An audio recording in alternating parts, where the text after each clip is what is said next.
This is the Late Late Lunch Show with Rod Maxwell. Supported by Back to the Garden Childcare, where learning grows naturally.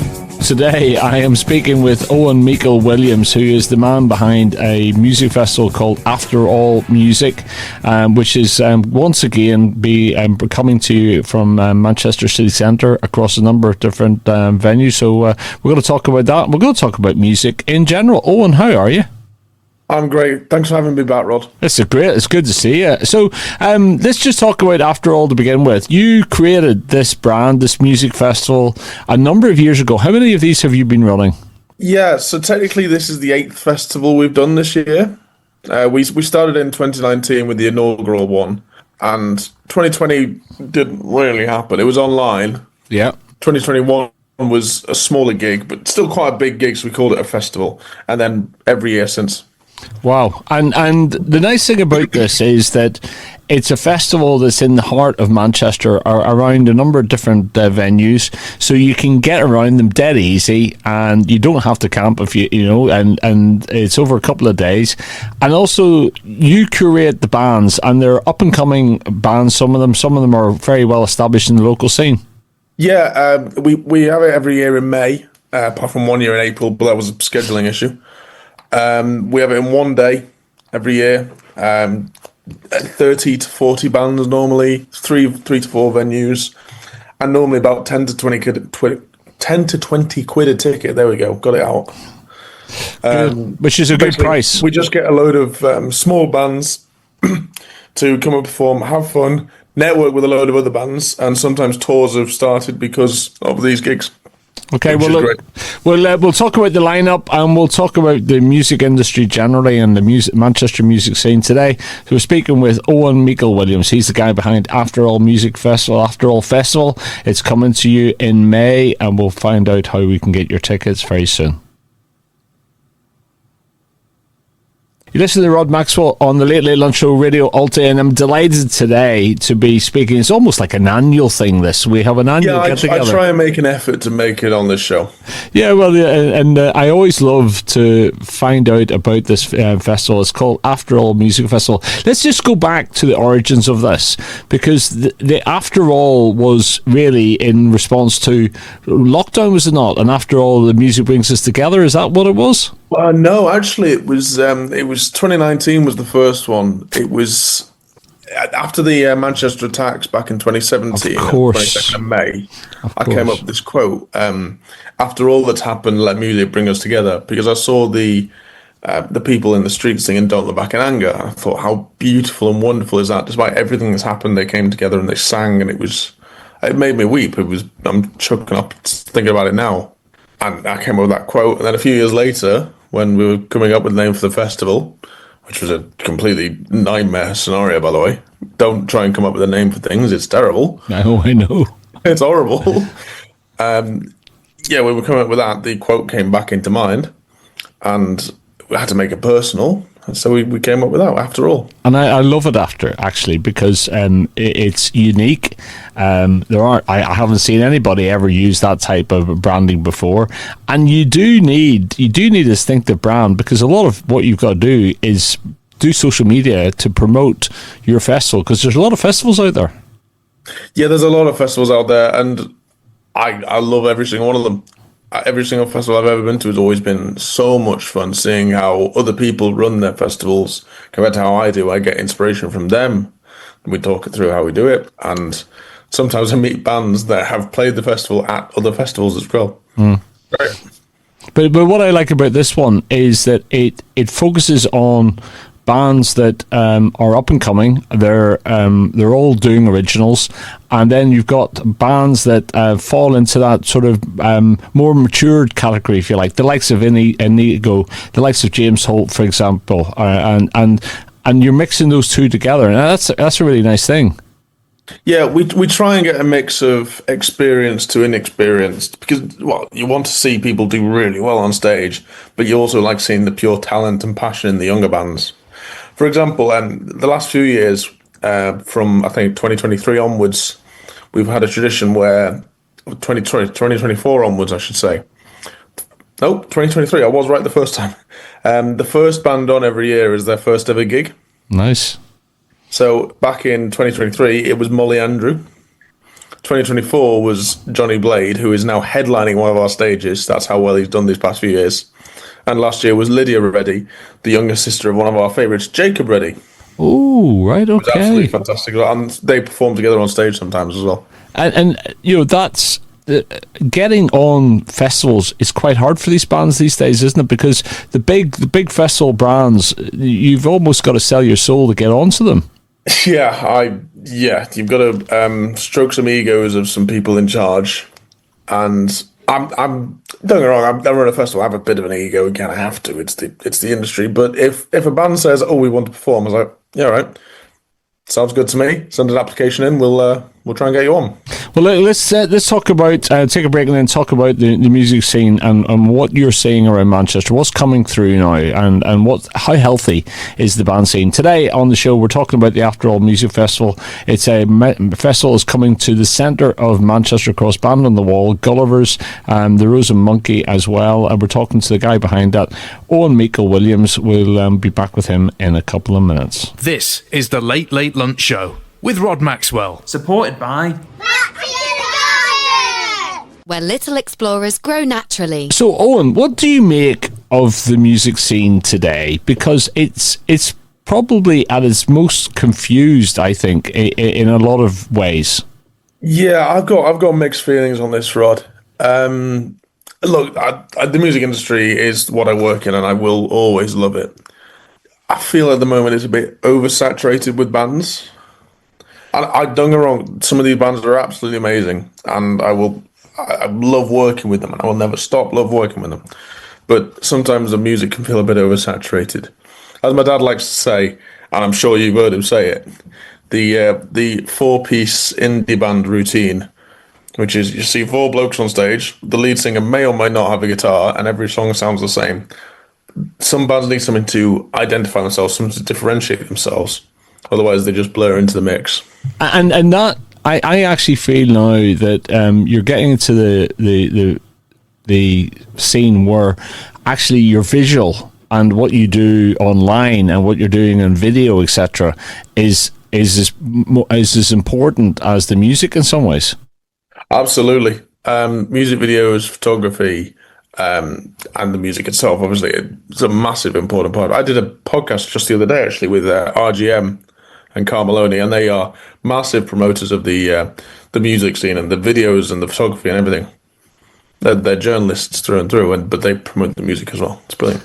And that's now, as a music artist, you have to be able to embrace that. You're selling an image. You're selling almost a sort of an identity as a band, not just the music. Yeah, I agree. Yes.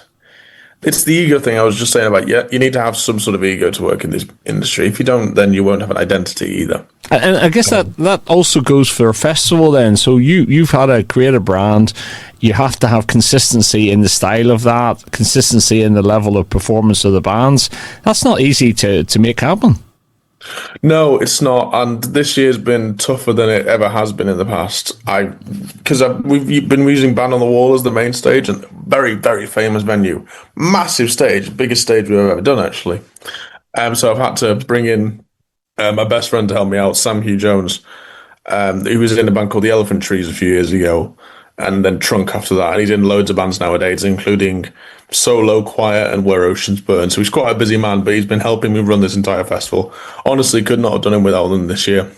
No, really tough. So let's take a break and then talk about the bands. We'll go through some of the headliners. There's headliners to be agreed, but also there's all other bands that we can talk about. So today we're talking. No, we've got the headliners announced now. Oh, I'm looking on your website to say headliners TBA. Oh God! Don't tell me about the website. I forgot about that. Oops.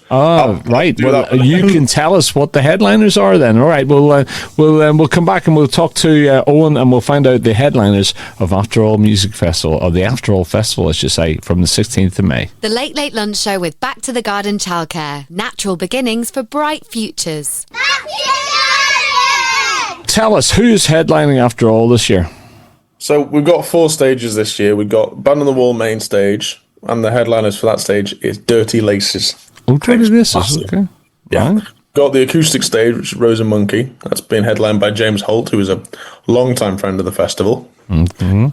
The Gulliver's stage, which is the punk stage, or as we're calling it this year, the Manny stage, in honour of the late great Manny, is going to be headlined by Liverpool band Rivia, Rivia. Okay. Fantastic upcoming indie punk band. They needed a Manchester headline, and this is the perfect slot for them. And Copper Bar, which is the Band on the Wall second stage, is going to be headlined by our very own Johnny Blade. Oh, okay. So you're using both As much today. and so tell us about Johnny Blade to begin with. What sort of stuff is he doing? Well, he's acoustic indie rock, but there's something about his swagger. So I first saw him putting, not supporting him. There was a VIP behind the scenes show at Lottery Winners, the Apollo. Mm-hmm. Love the Lottery Winners. I know you do. Yeah, I've seen them a fair few times. And Johnny was invited on stage by Tom to perform a song. And he did. And I remember thinking to myself, that kid up there, that's talent right there. I need to ask him to play the festival. And given how well Molly worked out the year before with the first act on, I asked him afterwards, do you want to open a festival in Manchester later this year? And he just said, yes, I do. Yeah. And he did, and you've probably seen him online. He's just skyrocketed recently. He's got a fan group on Facebook, which is over 500 members already. It's only been available for 2 weeks. That's good growth. He was just got off tour with Freddie Halcon, and we're talking to him about doing another gig later this year, but hush, hush. So that's one of your headliners, and you also mentioned James Holt playing the acoustic stage, and is that at the Band on the Wall?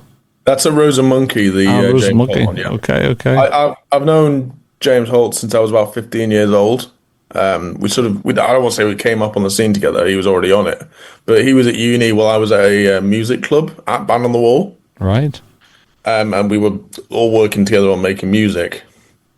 And when I booked Band on the Wall, the first thing I said was, I'm going to get James Holt because it's a full circle moment. Yeah, and he's got an indie acoustic swagger to him, hasn't he? He does. He's a bit like John Lennon meets Noel Gallagher. Yeah, he is. Yeah, good way of saying it, I think. Yeah, he absolutely is. So let's talk about some of the other bands that you got. Cobain Jones.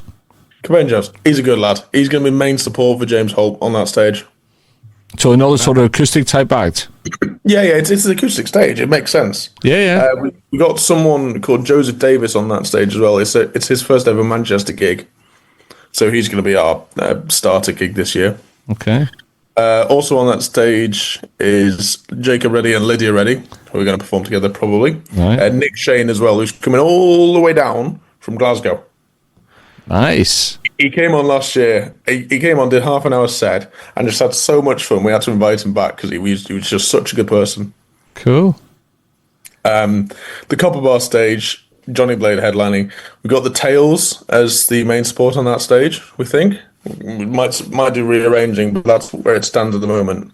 They just released a single called "Time" actually on Friday just gone. Really good song. Cool. And also, I see here Concrete Club. Concrete Club, yeah, they're some festival favourites. The three Johnnies, as I called them. Oh, until recently, until Johnny McGill, the drummer, left, annoyingly. But they were good friends with Manny, and they're playing the Manny stage this year. Okay, so they're playing Gullivers. Yeah, that's going to be quite a special stage, that one.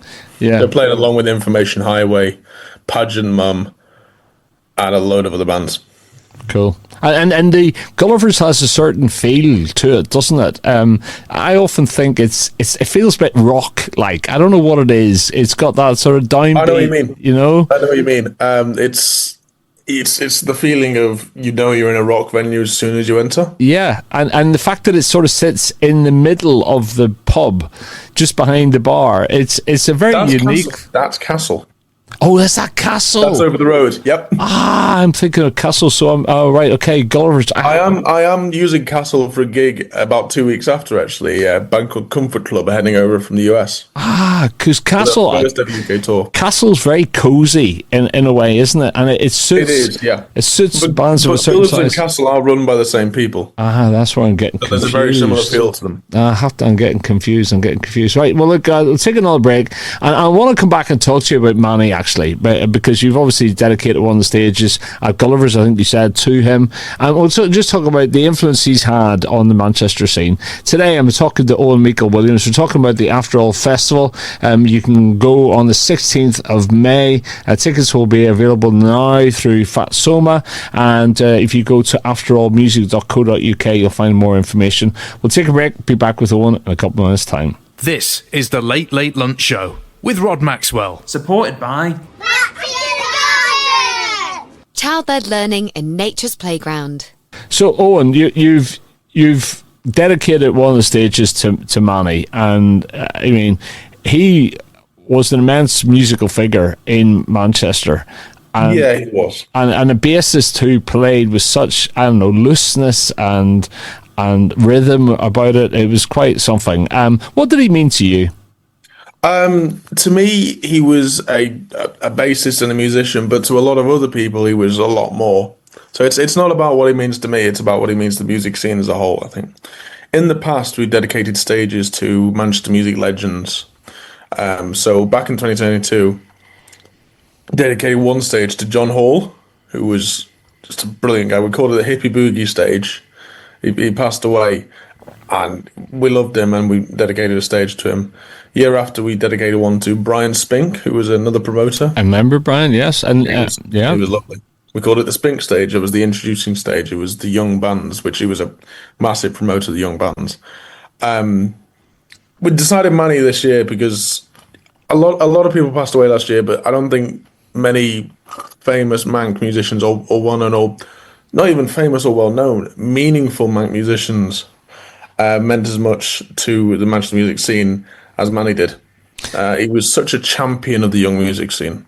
and That's what he was dedicated to him. he crossed bands and almost crossed genres in a way, didn't he? He did, yeah. Primal Scream and Stone Roses, and yeah, it was. It wasn't just Stone Roses; it was Primal Scream as well. It was great. And Johnny McGill, the former drummer of Concrete Club until recently, is the nephew of Manny, Oh, really? and he was playing Gulliver's, so it was kind of a tie-in there. A nice tie, really nice tie. He's still going to be there, Johnny. He's promised me that. And do you think the music scene in Manchester is as strong as it's ever been, or is it growing back again? Because I felt like a while, and maybe it's just me, and maybe my head's in the clouds, but I felt for a while we didn't really have a strong core to it. No, for a while there was a lack of, I don't want to say concentration, a lack of belief in the music scene in Manchester from sort of, I'd say 2012 to 2023, actually, since after COVID. I joined in 2018, but I was chatting to people before then. There was a lot less meaning behind a lot of the music. But since COVID's come back, it's like there's been a resurgence in the emotion and passion. Yeah. And you see the gigs nowadays and see people on stage having more fun than they ever did before, I think. And I think that's it. I mean, so much is now focused around the metrics, the finances, etc., that the business almost overtakes the art and the performance and the enjoyment. Yeah, I couldn't agree more. I was on a chat with someone the other day, actually, about this, who said that there's a few young bands nowadays, and we've got quite a few of them on the festival, actually, like Dirty Laces, Manila Times, Frankie Dobson, The Falls and Tales, Freights, everyone, basically, who aren't tainted by the smell of the music industry, if you know what I mean by that. Like, they're naive, which sometimes is a good thing, sometimes is a bad thing. But when you're a young band with just passion above money, It's fantastic. Well, I'll take a break. I want to talk a little bit about management because you've done a bit of band management as well, and we'll come on to that, and then we'll round off with old Miekle-Williams. Today, I'm delighted to have him on the show, and we're talking about After All Music. I have seen this festival grow, and I've seen you grow in your career as well, and I'm delighted to see it back again this year. It's the 16th of May. It's at Band of the Wall, Gullivers, Rose and Monkey. You can get your tickets through Fat Soma, and we'll be back picking up with Owen in a couple of minutes' time. This is the Late Late Lunch Show with Rod Maxwell. Supported by Where little explorers grow naturally. I want to ask you about music management. I know it's not directly related to the festival, but you have done some music management, and I actually think the art of good management is sometimes overlooked by young bands, and it can help them massively guide them from a commercial and a logistical point of view. Do you think that there has been a lack of appreciation for the skill of a music manager? Well, truthfully, I wouldn't know about the art of good management. There's a lack of appreciation for the skill. Obviously, no one really understands what we do behind the scenes. But I have this rule for management, which is I don't manage bands. I manage friends that are in bands. Oh. So, yeah, I will manage bands, but I will have to have an existing relationship with them first. Right. I'm not going to come into it completely fresh because I'll have no idea what they're like as people. Right. And if I found out halfway through working with them that they're not the nicest people in the world, it's going to end badly. And it is that level of professionalism, because when you're in a band, you go from being a hobby, if you like, or being initially very enthusiastic, to it becomes something that you have to keep going at. You have to be professional, both in your preparation for gigs, your booking of gigs, your social media. It becomes a business, and that's where a lot of bands maybe dislike it. Yeah, that's when the passion fades a bit, which is why I sort of treat it not as a business, but still as a passion project. Like, the management side of me is not the main side of me. I'm managing a band called Atlas at the moment, right, who are a great up and coming young band. But we're not treating it as a business. We're treating it as 5 lads, sometimes 4 lads, depends on who's there that day, having fun, messing around, playing gigs. Which is how a lot of bands sort of fade out. They forget that they started this as mates. Yeah.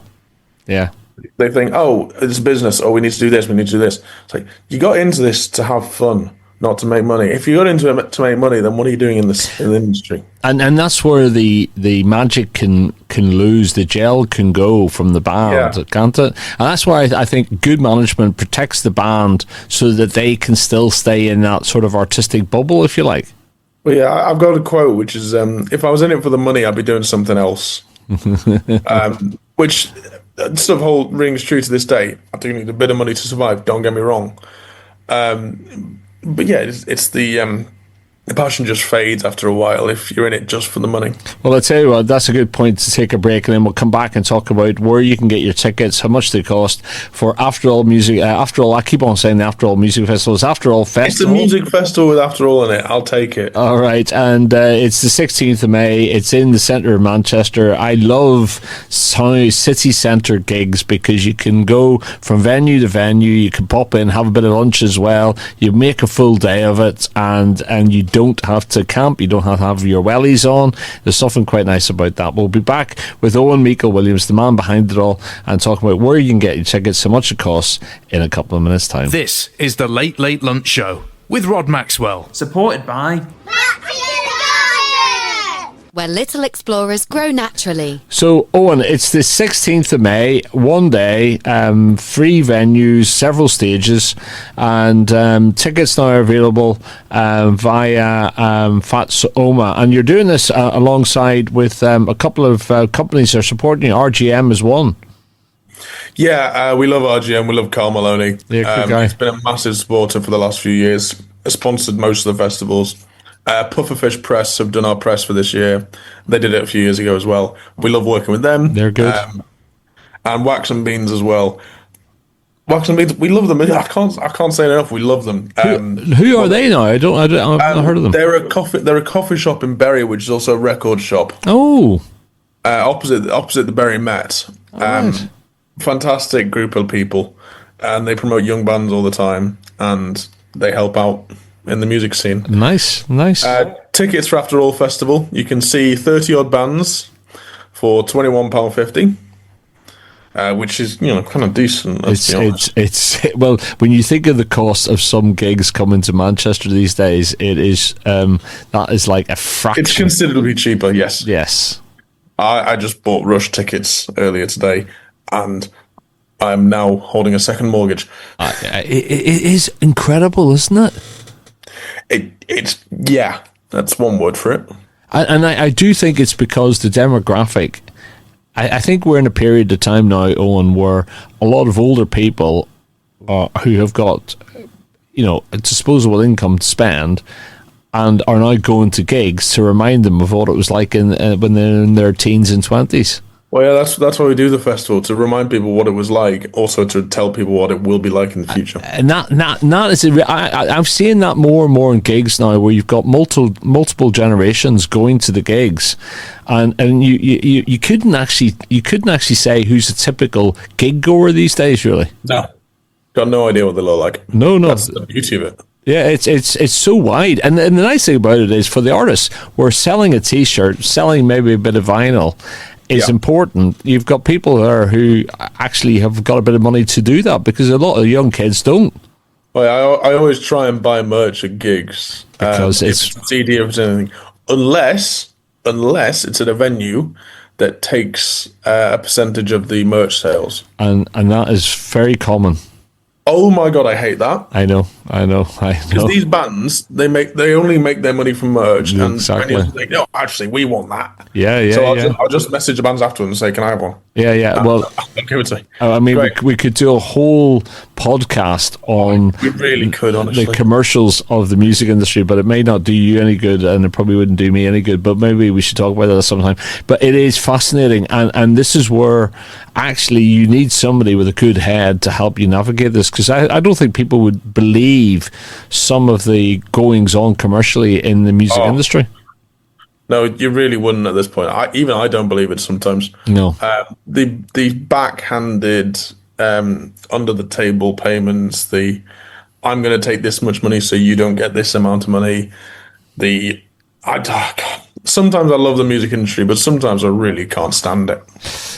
Well, you're carving out your own thing, and that is a great stuff. And the fact that it's now, 8 years, you say? 8 times? Yes. Yes, probably. And sounds about right. You've got gigs coming up as well at the Eagle Inn, Young and Invincibles, the Radio Addicts as well. So if you want more information on After All Music or any other of the gigs and festivals that Owen is involved with and that brand's involved with, go to afterallmusic.co.uk. You can get your tickets via Fatsoma. And you said I just wanted to say about that, actually, about the tickets. There's 2 tickets available this year, 2 types.